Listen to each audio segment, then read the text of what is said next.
এবার একটু ফিরতে চাই বাংলাদেশের সমসাময়িক বিষয় নিয়ে, বাংলাদেশের রাজনৈতিক প্রেক্ষাপট নিয়ে, এবং বাংলাদেশে একটা নতুন সময় এসেছে, নতুন সরকার, একটা পরিবর্তন আমরা দেখতে পাচ্ছি। তো একজন শিল্পী হিসেবে আপনি পরিবর্তনটাকে কিভাবে দেখছেন? পজিটিভলি দেখার চেষ্টা করছি। সবকিছু নতুন, ইনফ্রাস্ট্রাকচার নতুন করে তৈরি করতে সময় লাগবে। আমাদের অত ধৈর্য আছে কিনা ঠিক আমরা জানি না, তবে মনে হয় একটু ধৈর্য ধরতে হবে, ধৈর্য ধরে আসলে পরিবর্তনের জন্য অপেক্ষা করতে হবে। এখনই আসার সাথে সাথেই সবকিছু পরিবর্তন হয়ে যাবে এই এক্সপেকটেশন রাখাটা আসলে ভুল হবে। মানে এই এক্সপেকটেশন রাখাটা এখন বোকামি হবে।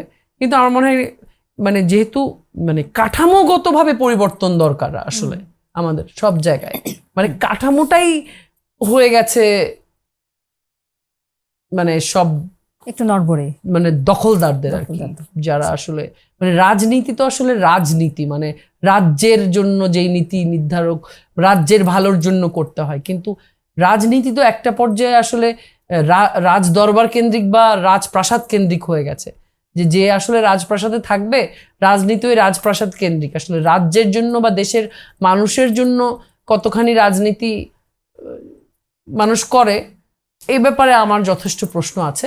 নতুন দল এসছে, আমি দেখতে চাই যে তারা আসলে রাজ্যের মানুষের জন্য কতটুকু করতে চায়, আমি ওইটার উপরে ওদের জাজ করবো। এবং আমি মানে ধৈর্য ধরে আসলে অপেক্ষা করতে চাই, যেহেতু কাঠামোগত পরিবর্তন দরকার, মানে অনেক পরিবর্তন দরকার, অনেক মানে গোড়া ধরে উপড়ে ফেলে আবার গোড়া থেকে শুরু করতে হবে, এরকম সিচুয়েশন বেশিরভাগ ক্ষেত্রে, বেশিরভাগ সেক্টরে। I hope you will agree with me, একদম তাই না? ঠিক। মৌসুমী, সেক্ষেত্রে কিন্তু বাংলাদেশের সংস্কৃতি অঙ্গনে যে একটা সিন্ডিকেট রয়েছে, আমরা 5 আগস্ট পরবর্তী অন্তর্বর্তী সরকারের সময় দেখেছি যে সংস্কৃতি অঙ্গনে একটা সংস্কারের কার্যক্রম চলমান ছিল। তো আসলে কি সেই সংস্কারটা হয়েছে?